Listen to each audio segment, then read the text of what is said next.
গণতন্ত্র ফেরত না এলে দেশের পরিণতি অতীতের মতো হতে পারে আশঙ্কা করছেন বিএনপি নেতারা। তারা বলছেন দেশের ৭৫% মানুষ এখন নির্বাচন চায়, তাই সংকট সমাধানে দ্রুত নির্বাচনের রোডম্যাপ ঘোষণারও দাবি জানান তারা। রাজধানীতে আলাদা অনুষ্ঠানে যোগ দিয়ে নির্বাচন বিলম্বিত হয় এমন কোনো সংস্কারে হাত না দিতে অন্তর্বর্তী সরকারের প্রতি আহ্বান জানান বিএনপি নেতারা। শফিকুল হকের প্রতিবেদন।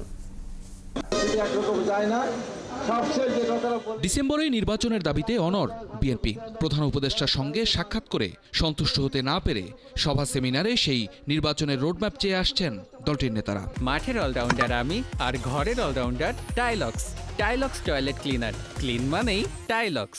এটি যদি বুঝতে এই সরকার ব্যর্থ হয়, এর থেকে দুঃখজনক ঘটনা আর দ্বিতীয়টা থাকবে।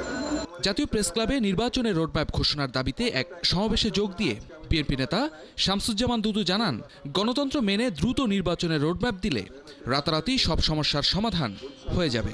সরকারকে বলবো, গণতন্ত্র মেনে নিন, নির্বাচন মেনে নিন, রোডম্যাপ ঘোষণা করুন, বাংলাদেশের মানুষের অধিকার ফিরিয়ে দিন, তারা যেন একটা ভোট তার পছন্দের প্রার্থীকে দিতে পারে।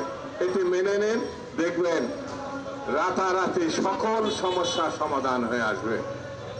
আজ এটা যদি মানতে না পারেন, তাহলে বুসকাবাসকে বেঁধে রাখা ভালো। প্রেস ক্লাবের সামনেই আরেক কর্মসূচিতে অংশ নিয়ে দলটির আরেক নেতা জয়নুল আবদিন ফারুক অভিযোগ করেন, সংস্কারের নামে সময়ক্ষেপণ করে নির্বাচন বিলম্বিত করার চেষ্টা করা হচ্ছে। বাংলাদেশের ৭৫% মানুষ এখন নির্বাচন চায়, আর নির্বাচন বিলম্বিত নয়, এখনই নির্বাচনের প্রয়োজন। সংস্কার প্রায় শেষ পর্যায়ে, এমন সংস্কারে হাত দিবেন না যে সংস্কার 111-এর মতো বিলম্বিত করে আরেকটি ষড়যন্ত্রের মাধ্যমে এই নির্বাচনকে বিলম্বিত করতে পারে। নির্বাচন ডিসেম্বরের মধ্যে দিতে হবে, দেওয়ার ব্যবস্থা করুন। রাখাইনে মানবিক করিডোর ইস্যুতে বিএনপির এই নেতা জানান, করিডোর নয়, পতিত সরকারের লুট করা অর্থ ফিরিয়ে এনে রোহিঙ্গাদের সহায়তা দেয়া যেতে পারে। এমন অবস্থা সৃষ্টি করা যাবে না যাতে দেশ সংকটে পড়ে।